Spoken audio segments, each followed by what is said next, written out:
So the new iPhone 14 Pro Max was just announced, and I can either buy it right now for $1,468 or just make some payments of around $61.16 per month for 24 months and fully own it, or I could pay that for 12 payments and then upgrade to the iPhone 15 when it comes out. Now, this is a video about the iPhone upgrade program. Is it worth it?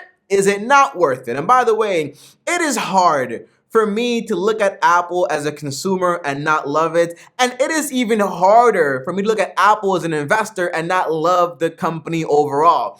Did you guys know that basically 97% of people that switch to Apple never go back? I mean, that's a better statistic than what she said, if you know what I'm talking about, okay? This is crazy. I'm so immature. But overall, here's what I'll say. In this video, I'm going to cover all the details. Does this make sense? Does it not make sense? Is it better to cash out right now, pay that money, put it on a credit card? Or, for example, is it better to go with the Apple upgrade program and upgrade your phone every 12 months? You're not paying any interest whatsoever, and you also get Apple Care included. And by the way, it's funny to think about this whole thing because Apple went from selling people iPhones and Macs to now they sell people insurance, music, movies, software ads. Apple is in so many businesses just because of that one device. And that's why I'm saying I love the company. Like, it's so interesting. Now, if I told you that every single year a new toaster is gonna come out, you probably don't care. You're not gonna upgrade it because there's not that much innovation when it comes to toasting bread. But neither is it, for example, with iPhones. Unless you're switching, for example, every 3 to 4 years, you're not seeing like this massive growth gap. All you're usually seeing is a little bit more battery life, a little better camera, a little bit more of a cooler design, and also the status symbol of saying, I got the new iPhone, okay? In this video, we're gonna break everything down. As always, smash the like button. I appreciate it a ton. And on top of that, also subscribe, because aside from helping you with this video, I also have videos on this channel on making money, passive income, investing, and so on. And I want you to watch those videos too, because that's a lot more important than Apple, although I love Apple. Now, my very first thing, guys, is always this. When I'm looking at a company and their offer, I always look at exactly what is this company telling me? What do they want me to see first? And the first thing I saw when I saw this whole Apple thing was basically, first, they're offering us to get a new iPhone every single year. They're also including Apple Care in the price. And you can actually start off with $39.50. It doesn't have to be $61 like me. It's because I want to get the new one, the Max and stuff. And I did not order it, so don't start judging me just yet, okay? And it also works with your carrier, whether you have T-Mobile, which is also Sprint now, Verizon, or AT&T, or whatever. I wouldn't be surprised if in the future Apple starts doing like their own carrier, but that might get them into some antitrust problems, so I doubt that's gonna happen, potentially, but who knows? This game is so interesting, I love it, okay? However, that's what Apple wants me to see. But from a business standpoint, why would Apple offer a program where you as an individual can basically sign up for it with Citizens Bank, by the way, which is basically the official lender, and you get this money to buy this iPhone, and after 12 equivalent payments, by the way, that basically means after 6 months, you're able to upgrade if you want to, as long as you pay the equivalent of 12 payments, meaning as long as you pay half of the phone off. And whenever you actually do that, you send over your phone. As long as it's in good condition, your old contract is canceled and you get a new one with your new phone. So every single year, you upgrade. Why would Apple do this? And the first thing that popped into my head is, I kept hearing Marquise, okay? Marquise is one of these guys. I think his channel is MKBHD. I love this guy so much. And he talks about, Apple sold everybody an iPhone. Everyone has an iPhone. And whenever I ask one of my friends, are you upgrading to the new iPhone 14 or maybe the iPhone 20 when you watch this video, they always tell me, Tommy, it's the same thing. It's just a little bit different. The notch is a little different. The battery's a little longer, but my phone is still fine. A lot of people are content just with having their phone and upgrading every 3 to 4 years. That's not good for business because overall, Apple is making a product every single year and they want to keep selling those products every single year. That's how the company makes money. So if I could sign you up for a small subscription of $40 a month and you get to have a new phone every 12 months, it really doesn't sound that bad. That's the business point of view. That's the Apple incentive. And on top of that, well, if someone is going to sell their phone back to Apple or give it back to Apple basically every year and they already paid half the phone off, does Apple make a profit or not? The answer is, again, that's also a great question, because the answer is you only see this amount of loss in value of half the money in Android phones. Like if you buy a Samsung phone or a Google phone or whatever Android phone there are out there, in reality, after a year or two, like the phone loses so much value. But with an Apple phone, for example, it's not like you're gonna buy it today and in 1 year is going to be worth 50% less. Usually you might see a drop of like 18, 20%. These are just numbers out of my head. Confirm it on Google. But the answer is you're not going to see a massive drop like this. So automatically, well, what do we have here? We have a person that's going to give us back their phone for more than it's actually worth. So now we're going to resell it for more money. And that's also extra profit in Apple's pocket. Now, that's one thing. That's awesome, Apple, by the way. But then you also have the added fact of insurance. Because Apple is also in the insurance business. And guess what?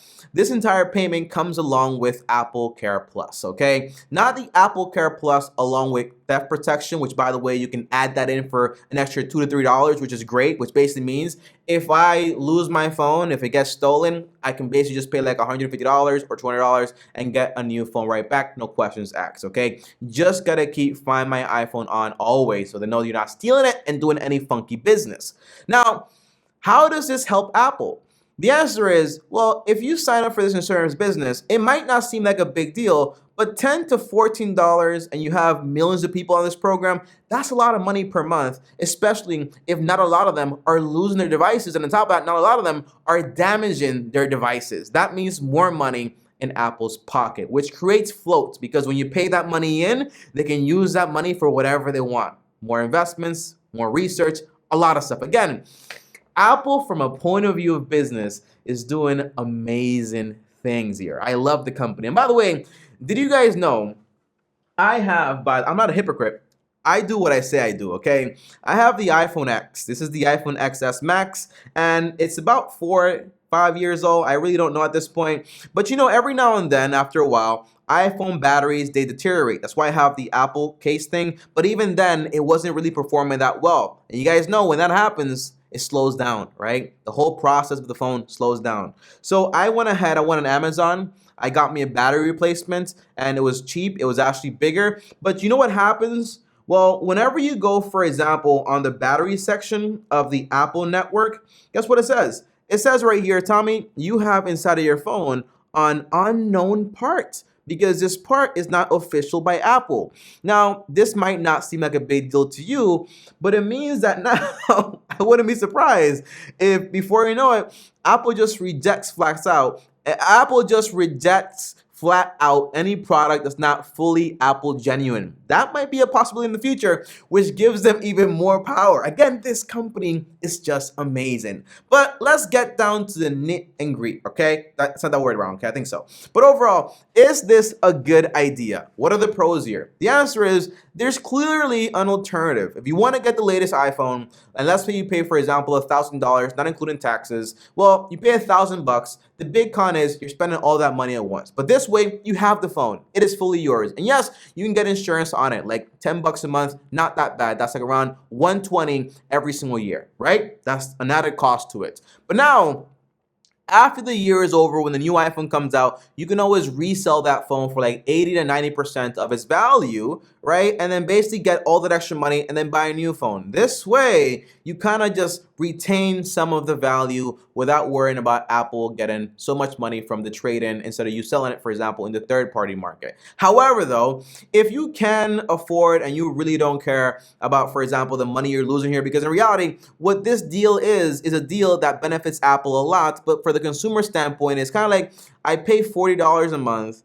I love Apple. It's like a little subscription. I don't really care about owning the phone. I just want to get the latest one every single year, right? So this way, you kind of do it. And by the way, let me not forget about the final leg of this Apple plan, because you're also able to make payments with your Apple card. your Apple credit card. Because now Apple is also in the credit business. Again, guys, I'm so impressed with Apple as a company. They are amazing. Like, if there was one company I could put all of my money in and just walk away and never look at it again, it would probably be Apple or Coca-Cola. Those companies have such strength when it comes to their entire brand, okay? No one gives up their iPhone. It's kind of crazy.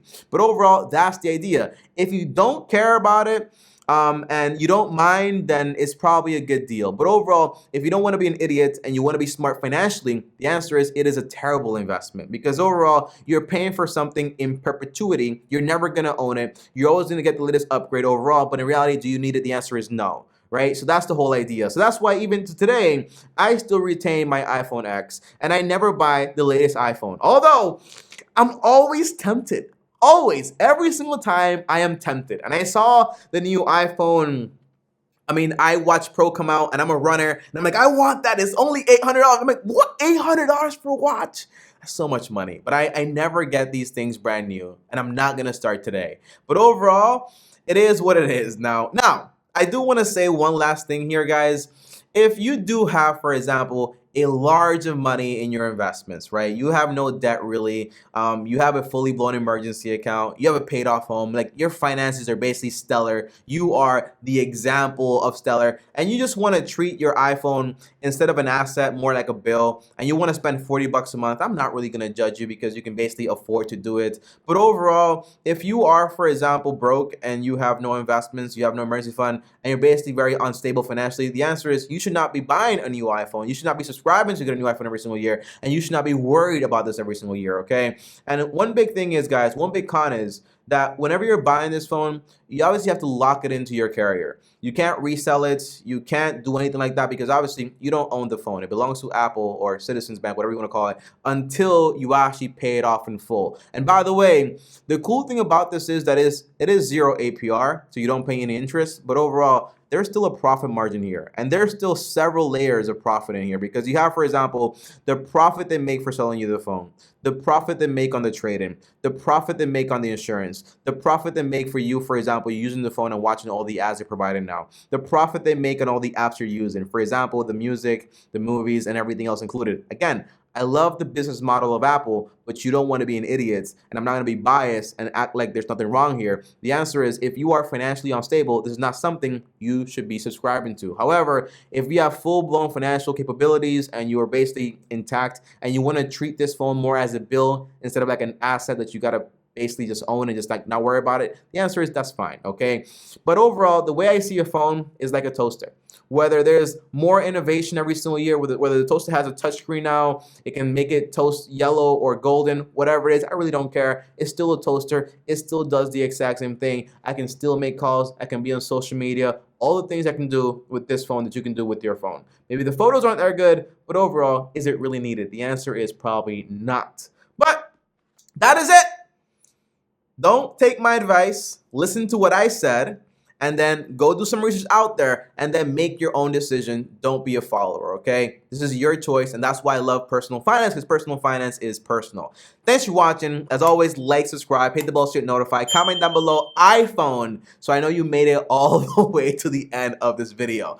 I'm so impressed. I'm like blown away with how good Apple is with business, okay? It is an incredible company overall. I'm not telling you to invest into Apple, by the way. But that is it, guys. Up here is another video, and over here is my face. Don't subscribe. And as always, long-term team out. Follow me on Instagram at TommyBryson. Peace.